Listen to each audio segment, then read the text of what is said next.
Are you looking to become enlightened?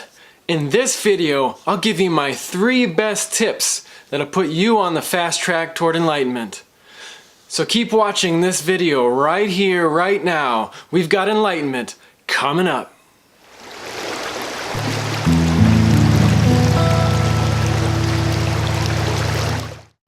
I'm Russ Rapp, and this is my YouTube channel about nothing, or no thing.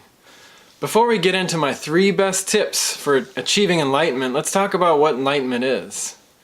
I think a lot of times enlightenment is used in different ways and people have different definitions for it. So let's take a look at what Collins Dictionary says enlightenment means. Enlightenment means the act of enlightening or the state of being enlightened, which I don't think that's overly helpful. The second definition is, in Buddhism, enlightenment is a final spiritual state in which everything is understood and there is no more suffering or desire, a sense of deep peace and spiritual enlightenment. So I think what that lends to is a lot of people's perceptions that enlightenment is, they picture a person on a hill that is wise and always is in this eternal state of bliss, and nothing always seems wrong and everything is as it is, and they don't really desire anything of life, and so everything is always ultimately at peace. And I think that can be a little misleading, because I think it kind of skews what the idea of enlightenment is that nothing is really separate. And so when you start to think of someone on the hill that is separate from you, that has something that you don't, you're going in the wrong direction when it comes to the definition of enlightened. So that's why I like to use the term non-duality or non-dual awareness, because what that's pointing to is it literally means not two, so it points to this separation, I guess, being an illusion. And so when it comes to enlightenment, it's not something that you have to do or achieve, it's something that you are, something that you already have. And so keep that in mind. But now let's get into my tips for achieving enlightenment. My first tip is to essentially stop believing all your BS. You know, you have all these ideas about how the world should be and what enlightenment is and what the meaning of life is and truth.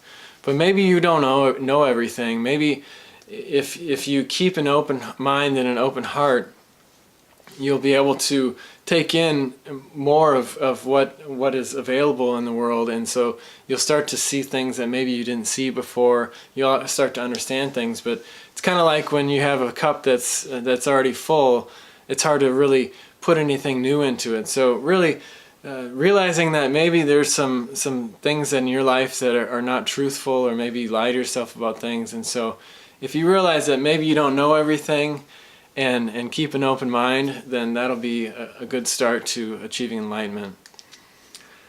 Second tip is to subscribe to my YouTube channel. I think that's really the ultimate key of finding enlightenment and becoming an enlightened person, because the more you watch my videos, the more you'll really understand what I'm trying to say, and over time it'll sink in. And really, you know, you can meditate for years, and people have been meditating their whole lives, and really this sense of enlightenment still eludes them. But that's where I think watching my videos will be the best way to reach that. And the final tip I have for you when it comes to becoming an enlightened person is to disregard the first 2 tips.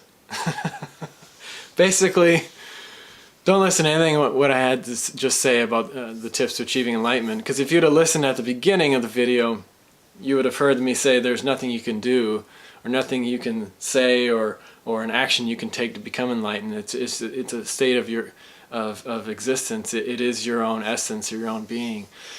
It's kind of like in school when I had a test when I was in school that it was all about following directions, and so you had a list of maybe 20 questions, and at the top of the test it had a direction section in a box that said, you know, read every single question on the test before you start answering the questions. And so as you read through, and the final question on the test was something to the effect of, the only question, now that you've made it to the end, the only question you actually have to answer is the question number 1, which said to put your name on the test. Other than that, you didn't have to take any of the rest of the test. And so if you really would have clearly understood that original direction of reading it through first, you would have known that there was nothing you had to do except write your name on it. And so I think a lot of times people want to get something or achieve something when it comes to these topics, and so I think it can be appealing to say that I have something that you don't and offer it to you, because that puts you into the position of wanting to get something or achieve something. And it's hard to really comprehend when it says there's nothing you can do, because your current mindset is that I feel like there is something I can do. And so my message to you, or to me, is that there is nothing you can do, which is a great message. And so really what you can do with that is absolutely nothing. So then that's great. So, but one other thing I just wanted to add, I actually would love you to subscribe to my YouTube channel, because that would help me make more videos and get more people to watch that, because I enjoy doing that. And this is something I like doing. So stay tuned for more. And like I always say, peace. It's been real and unreal. Eres yo y soy tú. Paz.